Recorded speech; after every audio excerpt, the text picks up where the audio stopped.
Olá, pessoal do terceiro ano e também do pré-vestibular. Nós estamos aqui para dar início a mais uma aula de gramática. Nós vamos começar o conteúdo e também o conteúdo que vai ser trabalhado no material didático de revisão em 22 volumes, que contempla também a disciplina de gramática, literatura e produção de texto. Estas últimas duas nós já iniciamos na semana passada e agora iniciaremos o conteúdo de gramática. Então, nós vamos fazer aí uma grande revisão para o vestibular e isso significa que nós iremos fazer uma grande seleção também dos principais conteúdos que servem aí de base para as provas elaboradas pelas principais bancas do país e propor aí uma série de questões que trabalhem esses mesmos conteúdos, oferecendo um panorama amplo do que você, aluno, irá encontrar nos exames, tá bom? Bom, eu vou começar agora a aula. Seja bem-vindo novamente. Aliás, bom dia, né? Para você que está começando aí a semana junto comigo na aula de gramática. Vou começar compartilhando aí a minha telinha, mostrando para vocês o conteúdo programático, o sumário do caderno 1 e também do caderno 2 de gramática, tá bom? E para iniciarmos o conteúdo em si de gramática, iremos fazer aí uma grande revisão de variação linguística, que você encontra aí na página 2 do seu material R22, tá bom? Então vamos lá. Só um momento. Bom, quanto variação linguística, já começa falando lá. O que você deve saber sobre variação linguística? Porque a língua, ela vive em uma constante transformação. Pode variar segundo a época, a região, a classe social, as profissões, dependendo da situação, o usuário pode empregar diferentes variedades linguísticas. E eu estou acabando de ler aqui, ó, nessa parte aqui do que você deve saber sobre variação linguística. Olha lá, você encontra esse material, R22, no material do cursinho, na página 2. Estamos aí iniciando esse conteúdo, tá bom? Variação linguística é o quê?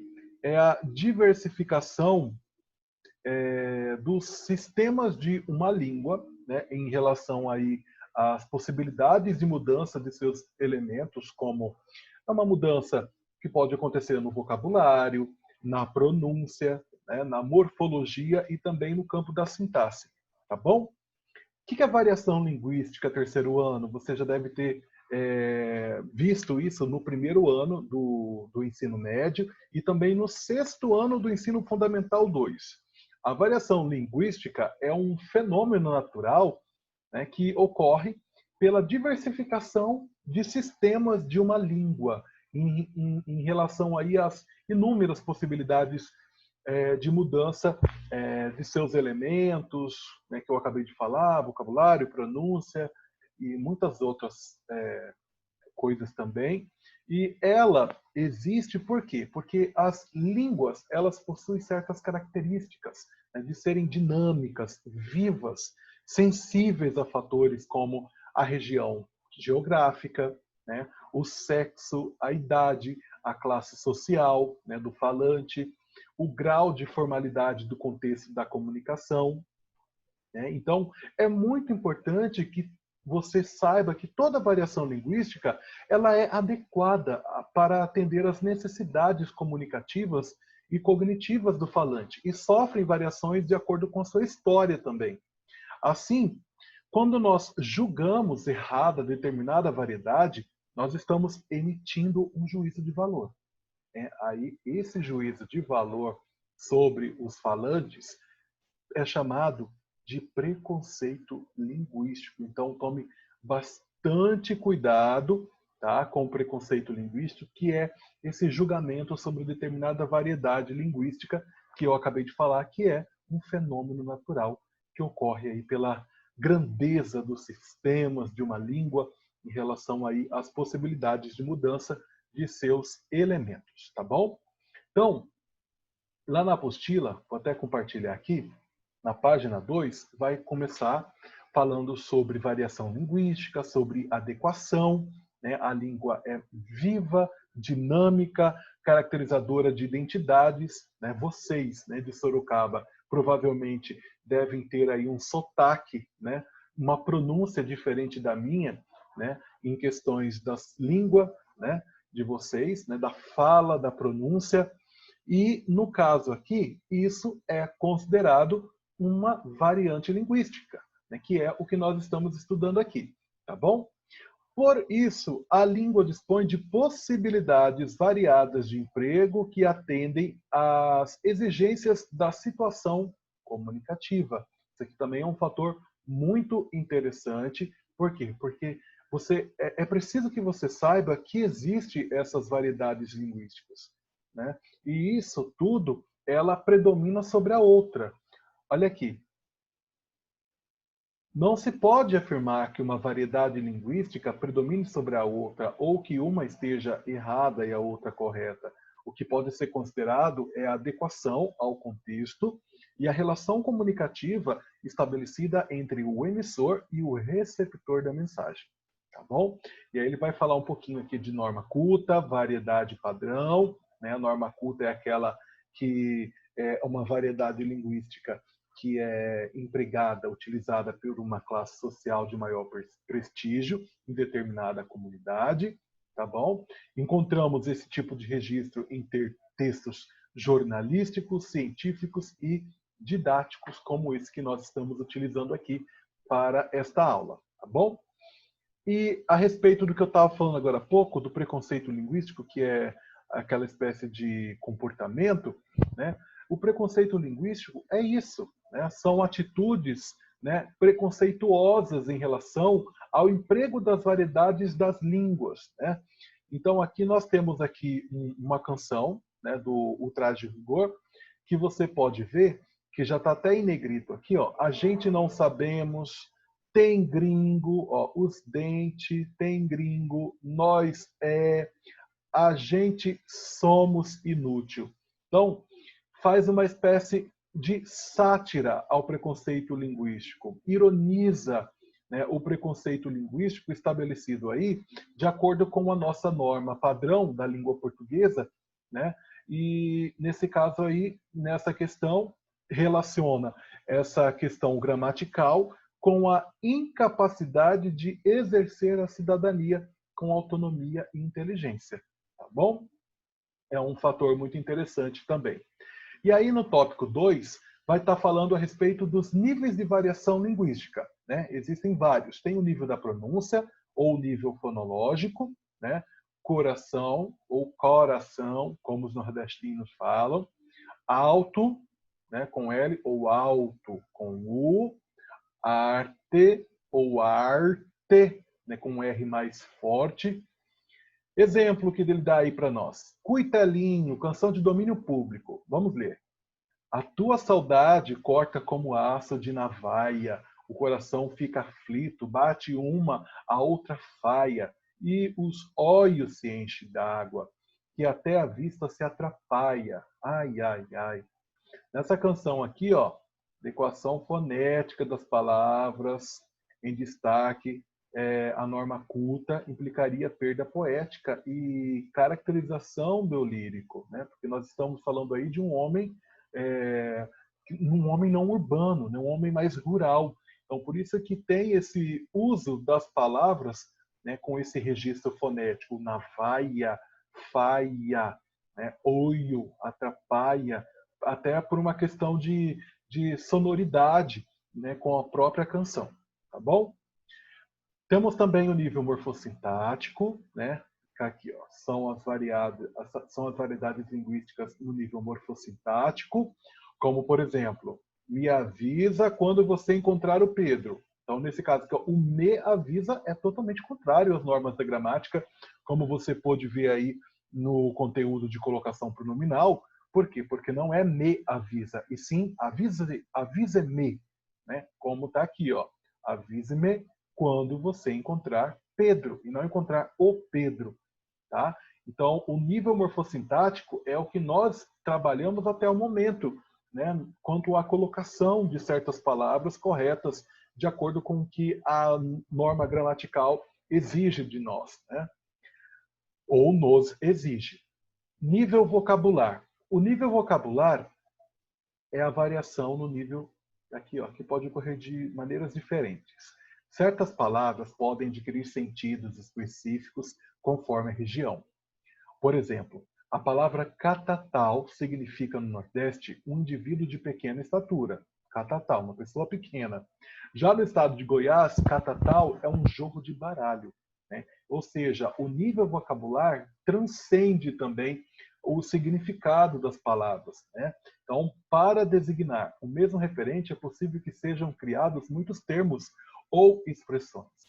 A bola é utilizada no futebol, por exemplo, e adquire muitos nomes informais, como pelota, gorducha, redonda, tá bom? Bom, o terceiro são os tipos de variedade linguística. Nós temos aí a norma culta, que é aquela exigida pela gramática, não é? Nós temos também a variação regional, que aí depende, diferencia-se pela região, né? Ó, usuário carioca. Tu foi pra praia ontem, usuário mineiro. Uai, que trem é esse, sou? Ou seja, a forma como as pessoas, aliás, a forma como as palavras serão pronunciadas faz parte da variação de região, a variação regional. Beleza? Nós temos também a variação social, que está atrelada aí à região e também ao nível de escolaridade e socioeconômico do usuário da língua. Normalmente ocorrem substituições de sons, desvios de concordância e de uniformidade de tratamento, neologismos e até gírias. Exemplo, cheguei correndo na firma. É uma variação social. Nós chegou atrasado. É uma pergunta. Nós chegou atrasado? Então, aqui existe aí uma certa alteração, até na palavra, mas estamos tratando aqui, nesse caso, da linguagem oral, né? Onde quase tudo pode, de acordo aí com a pessoa, com o falante, né? Que eu estarei me referindo, né? Então, tudo poderá ser utilizado, só que aí, nesse caso, vai depender do quê? Do interlocutor, ou seja, a pessoa com quem eu estou falando. Então, você vai falar diferente com a sua mãe, você vai falar diferente com o diretor da escola, você vai falar diferente com o seu amigo ou amiga. Então, há uma variação aí social de acordo com o contexto em que tivermos, tá bom? Deixa eu ver aqui, tem um exemplo aqui do Adoniran. Você pode estar lendo também. Vamos para a variação profissional ou jargão, na página 4, que é uma variedade caracterizada pelos usos de termos específicos por parte de pessoas de uma mesma categoria profissional. Então, aqui nós temos aqui uma linguagem de um técnico de futebol. O volante tem que estar atento à segunda bola. Volante e segunda bola. Vai ter um significado totalmente diferente. Aí, por quê? Porque é um termo específico da linguagem futebolística. O economista, um exemplo, maximizar o superávit primário. O policial, humilhante, já foi recolhido para o camburão. Essa parte aqui também é muito importante. Vamos ver. É bastante comum o emprego metafórico de jargões para criar efeito estético ou retórico. Esse recurso é frequente em textos jornalísticos e argumentativos também. Vamos ver pelo menos um exemplo. A febre da inflação contagiou toda a economia do país. Caso não haja medidas preventivas, o orçamento público não terá alta. Então, nesse caso aí, foi utilizado aí um recurso, né, de acordo com um texto jornalístico, nesse caso aí, né, e argumentativo também. A variação etária é o quê? Refere-se o quê? À faixa etária. Quando há emprego de gírias específicas, né, que atribuem sentidos, diferentes para uma mesma palavra, como no exemplo aí. Essa música é supimpa. O show foi muito massa. Então, há o emprego aí de palavras, né, de emprego de gírias específicas que atribuem um sentido diferente, né, para a mesma palavra. Supimpa, uma palavra diferente de muito massa, né, que mais tem aí o significado igual. Né? Essa música é supimpa, é muito boa, e o show foi muito massa. Tá bom? Não é que foi massa de comer, não. Foi o show foi muito legal. Então houve aí o emprego de gírias específicas para atribuir sentidos diferentes, tá bom? Bom, aqui também na página 4, você lerá aqui um pouco a respeito da variação linguística no texto. Né? A variação linguística no texto, aqui nós temos aqui a Cidade Maravilhosa, né? Deixa eu ver aqui, as canções Cidade Maravilhosa, de André Filho, composta em 34, e Rio 40 Graus, de Fernando Abreu, composta em 97, revelam marcas das das diversas possibilidades de variação da língua, segundo as transformações sociais e culturais porque passou a cidade do Rio de Janeiro. Então nós temos aqui o emprego, tem as descrições aqui, emprego da segunda pessoa, do singular, associado a termos como encantos mil, na alma, reforçam o caráter e grandiloquência típicos de textos poéticos, em que predomina a variedade padrão ou norma culta da língua. Temos aí a escolha de um vocabulário solene associado, né, a assuntos religiosos da cidade, a importância especial e lhe confere um ar sagrado. E apesar do contexto popular da canção, o autor usa um esquema rítmico consagrado pela tradição com rimas cruzadas. E aí nós temos aí a canção, Cidade Maravilhosa. Cidade maravilhosa, cheia de encantos mil. Cidade maravilhosa, coração do meu Brasil. Cidade maravilhosa, cheia de encantos mil. Cidade maravilhosa, coração do meu Brasil. Berço do samba e das lindas canções que vivem na alma da gente. És o altar dos nossos corações que cantam alegremente. Jardim florido de amor e saudade, terra que a todos seduz, que Deus te cubra de felicidade, ninho de sonho e de luz. Bom, na página 5 também vai ter alguns elementos a respeito, uma análisezinha que a apostila faz, para ficar um pouquinho melhor para você também, de entender a música, a respeito da canção Rio 40 Graus, da Fernanda Abreu, que você pode também estar vendo e analisando tintim por tintim. Ó, uma gíria também. E aqui, aqui e aqui. Então, por favor, leia aí a página 5 com mais calminha, para que vocês fiquem atentos, né, a essa variação linguística no texto, né, que mostra aí as transformações sociais e culturais porque passou a cidade aí do Rio de Janeiro. Tá bom? Agora só um momento. Só um momentinho, só um momentinho. Na página 14, nós teremos aí os elementos da comunicação e funções da linguagem. Então, por favor, peguem aí na página 14 para iniciarmos aí, aliás, dar continuação aos nossos estudos.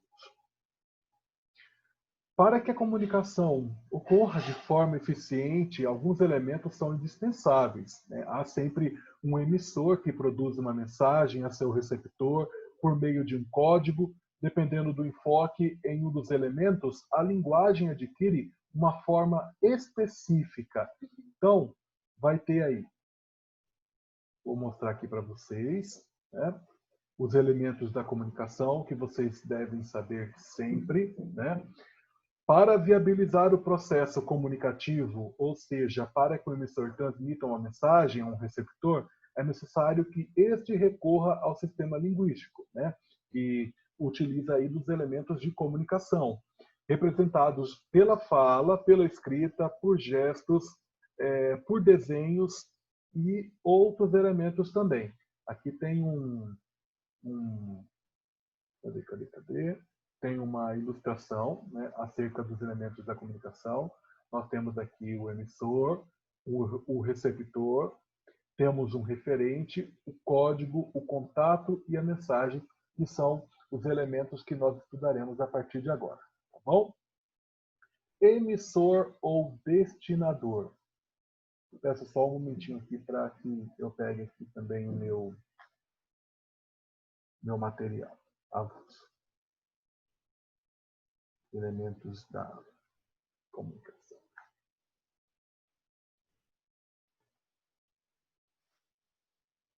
Bom, o primeiro que vai aparecer para vocês aí é o emissor ou o destinador.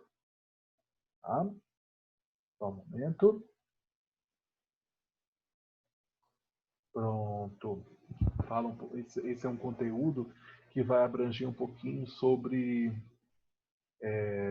o que nós estávamos estudando e mais ainda a respeito da teoria da comunicação, tá bom? Nessas situações aí de comunicação, alguns elementos são sempre identificados, né?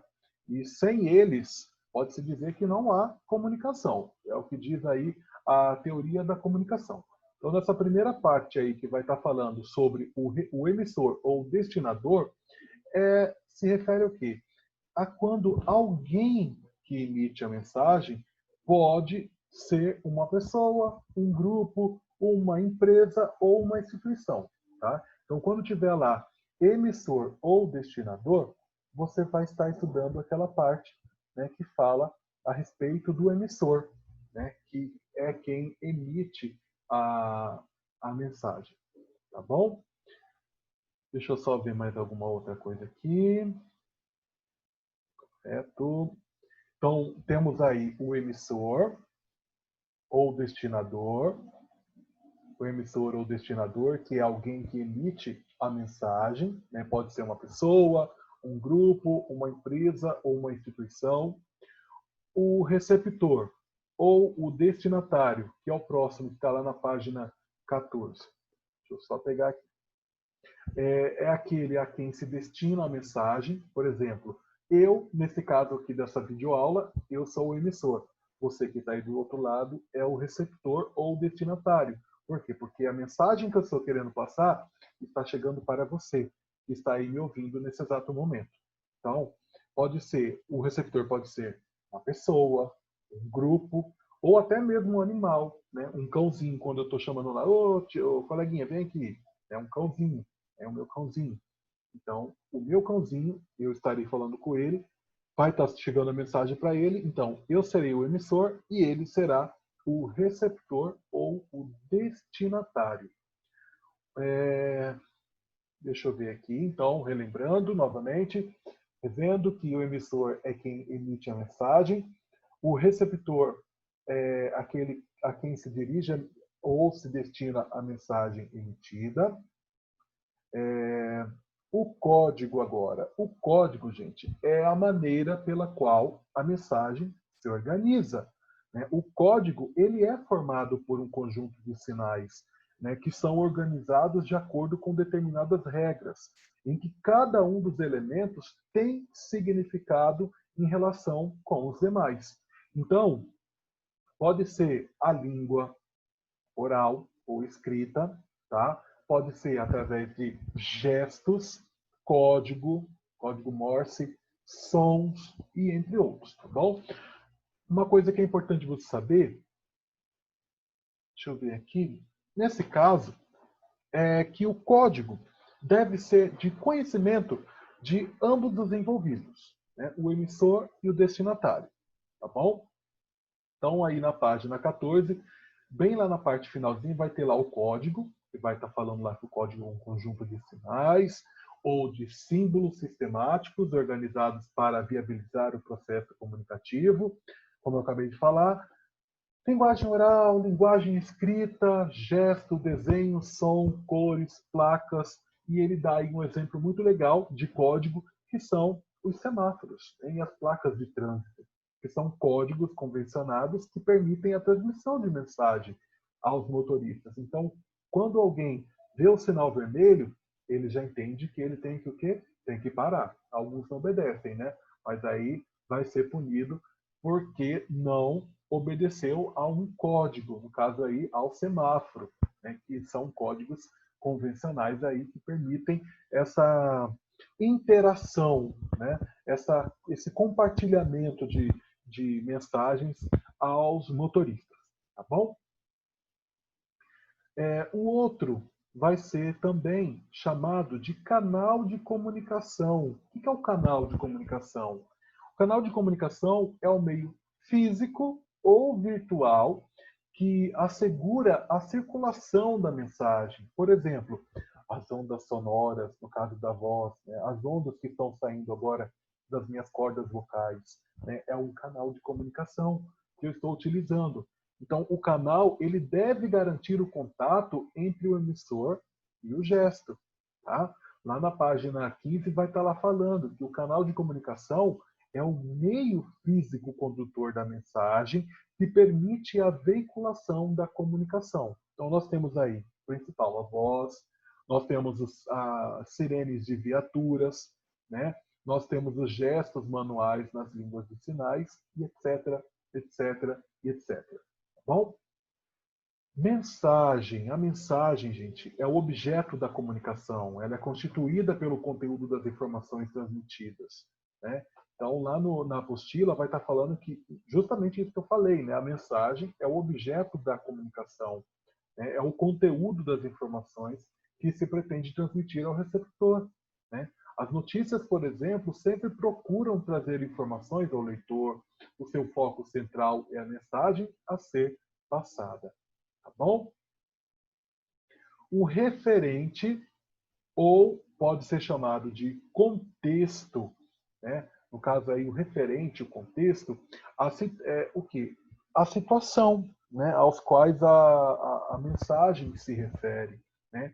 O contexto ele pode se constituir na situação, nas circunstâncias de espaço, nas circunstâncias de tempo também, em que se encontra aí o destinador da mensagem. Então, pode também dizer respeito aos aspectos do mundo textual da mensagem também, tá bom? É importante que você saiba que todo sistema de comunicação ele é constituído por esse conjunto de elementos, tá? Que entra em jogo em cada ato de comunicação para assegurar as trocas de informações, né? Deixa eu ver aqui, mas nem sempre a troca de informações ela é bem sucedida. Então, quando há problemas de comunicação, nós chamamos de ruídos, né?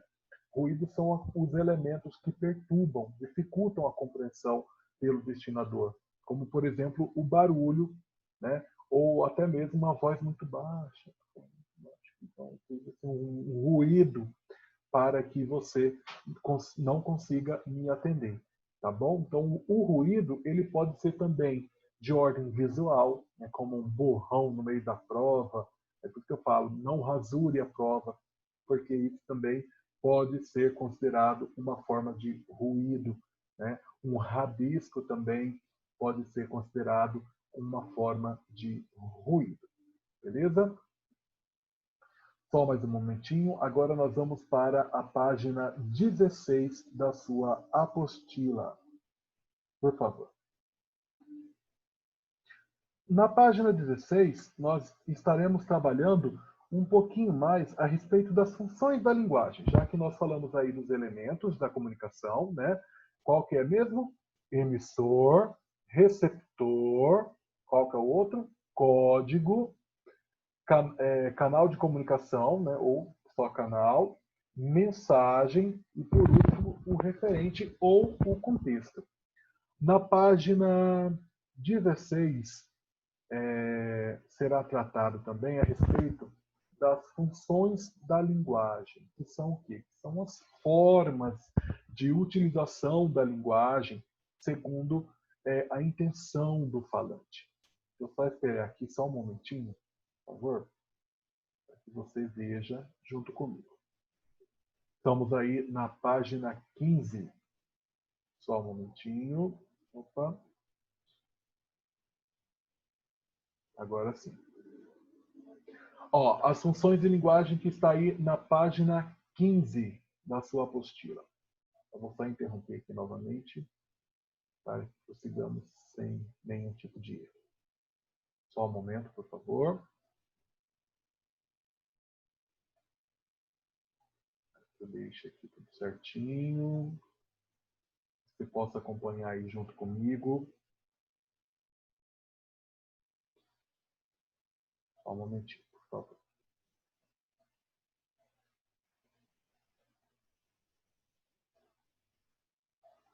Olha lá. Então, nesse caso aqui, das funções da linguagem, nós estamos falando aí das formas de utilização da linguagem, né, segundo a intenção do falante. Né? Elas são classificadas em 6 tipos. Né? Nós temos aí a função referencial, né, que é a primeira aqui, que é também chamada de função informativa. Temos também a função, a função conativa ou apelativa, que é quando o objetivo do emissor é de convencer o receptor a tomar esta ou aquela atitude. Nós temos também, vamos ver lá do outro lado. Deixa eu só diminuir um pouquinho. Função conativa ou apelativa. Temos a função emotiva ou expressiva, que expressa sentimentos, como o próprio nome diz, né? Sensações, opiniões a respeito do que diz ao receptor. Nós temos também aí a função metalinguística, que é quando nós utilizamos aí a linguagem empregada para explicar a própria linguagem, no caso aí do dicionário, né? Nós temos também a função fática, deixa eu só colocar um pouquinho para cá, que é aquela, cadê? É apenas, o objetivo do emissor é apenas estabelecer ou manter contato de comunicação com o seu receptor, recorre à função fática, e temos também, por último, a função poética, né, que é, em geral, a linguagem fonativa ou figurada, caracterizada aí pela função poética. Vamos ver uma por uma agora aqui. Só falei um pouquinho aqui. Então, tem 6 tipos de função. Coloca na sua cabeça aí. Isso cai muito em vestibular, hein? Função referencial, função emotiva, função poética, função fática, função conativa e função metalinguística. Então, cada uma vai desempenhar aí um papel, né? Uma função. Cada uma vai ter uma função relacionada com os elementos presentes na comunicação, que nós acabamos de ver. Então, um vai ter relação com o emissor, outro com o receptor, outro com a mensagem, outro com o código, outro com o canal e outro com o contexto. Tá bom? E assim elas vão determinar o objetivo dos atos comunicativos. Tá bom? Embora cada uma delas tenha uma função, né, que predomine, há vários tipos de linguagem que podem estar presentes no mesmo texto. Tá bom? Vamos lá, vamos começar pela linguagem referencial ou denotativa, né, que ela também é chamada de informativa. Se quiser colocar aqui do lado, por favor, esse ladinho aqui, ou então aqui, coloca aí, função informativa. Por quê? Porque a função referencial ou denotativa ou informativa tem como objetivo principal informar, referenciar algo, tá? Ela é mais voltada aí para o contexto da comunicação e esse tipo de texto, ele é sempre escrito na terceira pessoa, seja do singular ou do plural, enfatizando um caráter sempre impessoal, tá? Então, você vai utilizar ou você vai encontrar a função referencial ou denotativa ou informativa na onde, professor? Em materiais didáticos, como esse aqui, em textos jornalísticos, textos científicos, e todos eles por meio de uma linguagem denotativa, né, que informam a respeito de algo, né, sem envolver aspectos subjetivos ou emotivos à linguagem. Tá bom? Então, a função referencial é aquela que vai utilizar a mensagem, né? O objetivo é informar a mensagem, mas de uma forma real, de uma forma clara, de uma forma objetiva, tá bom? Por isso que está destacado aqui, ó, predominante da denotação, e aí você vai ver aí um exemplo de função referencial, ou denotativa, ou informativa, uma notícia, né? Que eu acabei de falar, né? Onde que eu posso encontrar a função referencial ou denotativa, né? Então, você pode encontrar este tipo de função em um material didático, em textos jornalísticos, em textos científicos, tá bom? Sempre destacando aí a linguagem denotativa, tá bom? A função, cadê? A função conativa ou apelativa agora é aquela que também é chamada de apelativa, né? Então, conativa ou apelativa. Por quê? Porque ela é caracterizada por uma linguagem persuasiva, que tem o intuito de convencer o leitor, né? Por isso, o grande foco é no receptor da mensagem, né? Lá na função referencial, não. O foco era na mensagem. Aqui, não. Aqui o foco é no receptor, né? Essa função ela é muito, mas muito utilizada nas propagandas, publicidades, discursos políticos, tá? A fim de influenciar o receptor por meio da mensagem transmitida, né? Então, esse tipo de texto costuma se apresentar na segunda ou na terceira pessoa, ou com a presença de verbos no imperativo, o uso do vocativo. Então, quando o político chega e fala, vote em mim, ele está tentando te persuadir, ele está tentando te convencer para votar nele. Então, nesse caso, é um exemplo muito claro de função conativa ou função apelativa, que vem mesmo de apelar, de convencer, de fazer a sua cabeça, a sua mente. Tá bom? Deixa eu ver aqui. A próxima função, gente, é a função emotiva ou expressiva. Só um momento. Bom, esse tipo de função é também chamado de função expressiva, né? Na função emotiva ou expressiva, tem como objetivo principal transmitir as emoções, sentimento, subjetividade por meio da própria opinião. Então, aqui, ó, na função referencial ou denotativa, era uma função séria, né, que ia trabalhar com questões sérias, né, que é o caso aí de notícia, né, texto científico, material didático. Já aqui não. Aqui vai ter o quê? Vai ter emoção. Né? Esse tipo de texto, ele pode ser escrito, gente, em primeira pessoa, tá? O eu, e está voltado para quem? Para o emissor. Uma vez que possui um caráter totalmente pessoal, tá bom?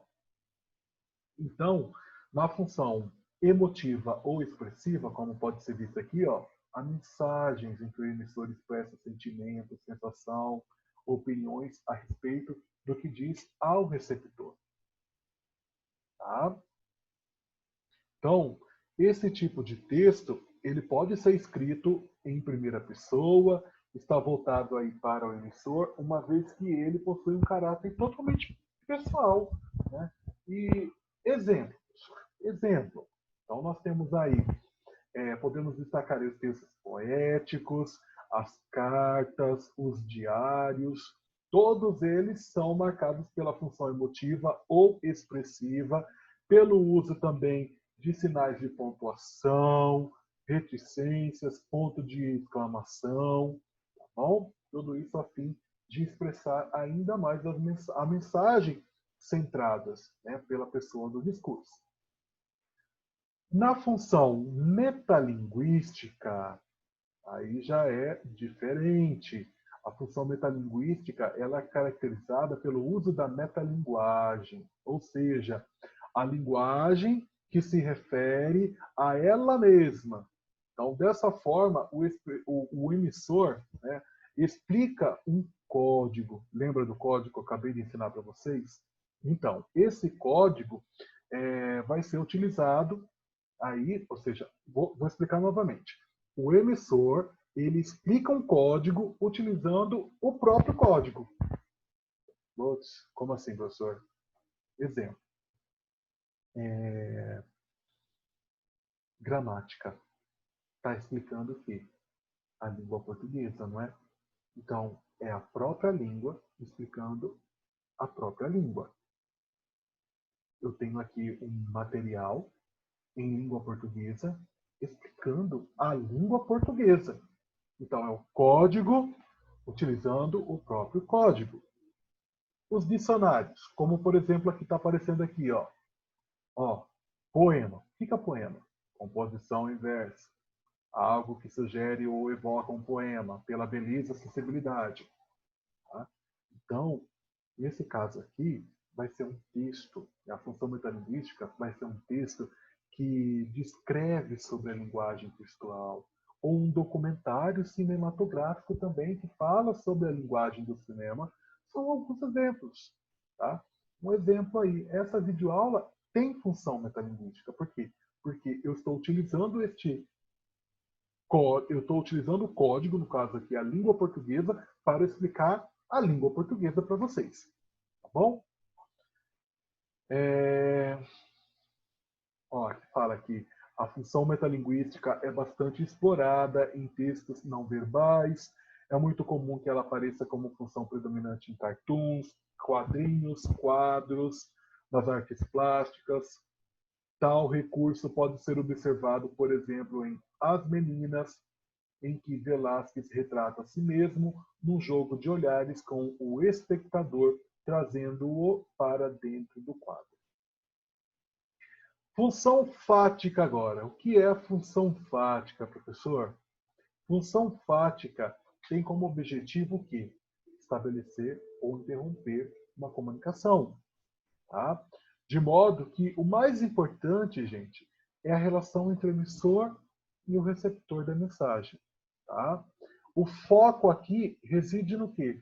No canal da comunicação.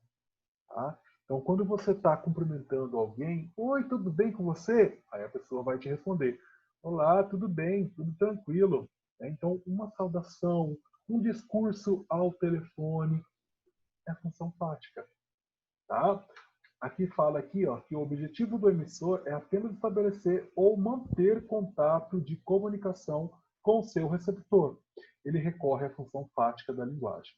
Há situações, por exemplo, em que pessoas desconhecidas iniciam contato e para abrir um canal de comunicação, conversam sobre o clima. Nossa, parece que vai chover. É verdade, está bem quente mesmo, né? Eu acho que vai chover mesmo. Olha lá aquela nuvem lá. Sem querer, ela já começa a falar e isso é função tática, tá bom? A função poética agora. Função poética, em geral, a linguagem conotativa ou figurada caracteriza a função poética. É a linguagem própria da poesia, das canções, etc. A função poética ela é característica das obras literárias, né? Que nós já vimos bastante coisa, principalmente vocês aí do terceiro ano, que possui aí como uma marca, né, a utilização do sentido conotativo das palavras. Né? Nessa função, gente, aí o emissor ele preocupa-se de que maneira a mensagem será transmitida, né, por meio da escolha das palavras corretas, né, das expressões, das figuras de linguagem. Então, por isso, aqui na função poética, o principal elemento comunicativo é a mensagem, tá bom? Deixa eu ver aqui. Opa. Interromper o compartilhamento. Só um pouquinho. Bom, então, nesta videoaula estudamos um pouquinho a respeito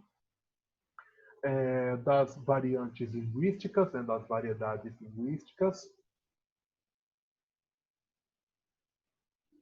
Deixa eu ver aqui.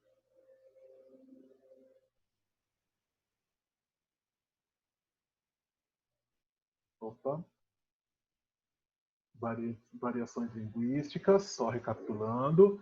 Nós vimos um pouquinho dos tipos de variedade linguística, norma culta, variação regional, variação social, variação profissional ou jargão, variação etária, variação linguística no texto. Depois estudamos um pouquinho mais referente aí aos elementos da comunicação, né? Emissor, destinador, receptor, destinatário, código, canal de comunicação, mensagem, referente ao contexto. Depois estudamos a parte 2, as funções da linguagem. Vimos aí a função referencial ou denotativa, que tem como característica informar, né, uma função informativa. Depois a função conativa ou apelativa, que é quando o emissor tenta convencer o receptor a tomar esta ou aquela atitude.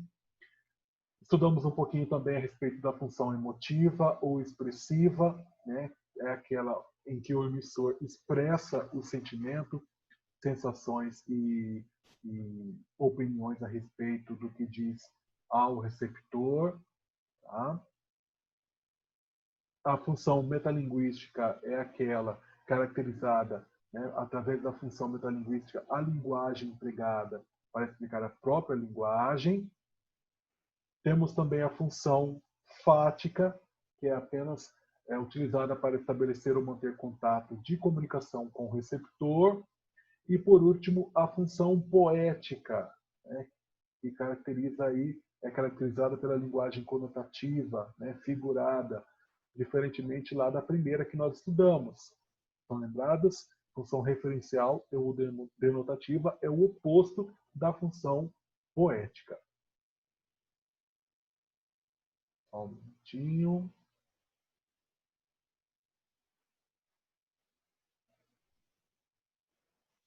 Então, nessa videoaula, nós estudamos essa partezinha, né?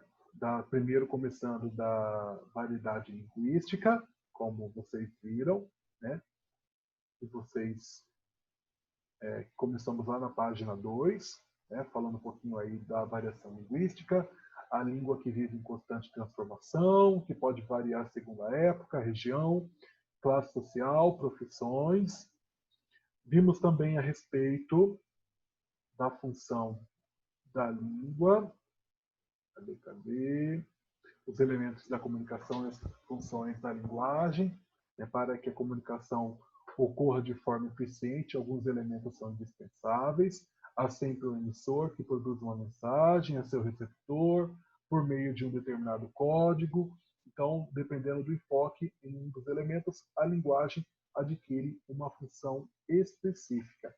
E aí nós iremos ficar por aqui, mas na próxima aula a gente fala um pouquinho mais, a gente vai mudar um pouquinho o assunto, vai progredir um pouco mais, falando a respeito do...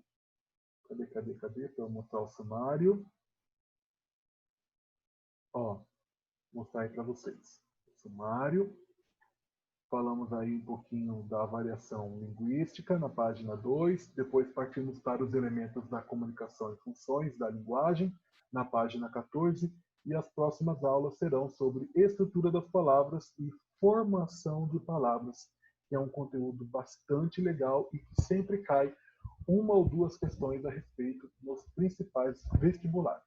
Bom, obrigado a todos, tenham um ótimo dia.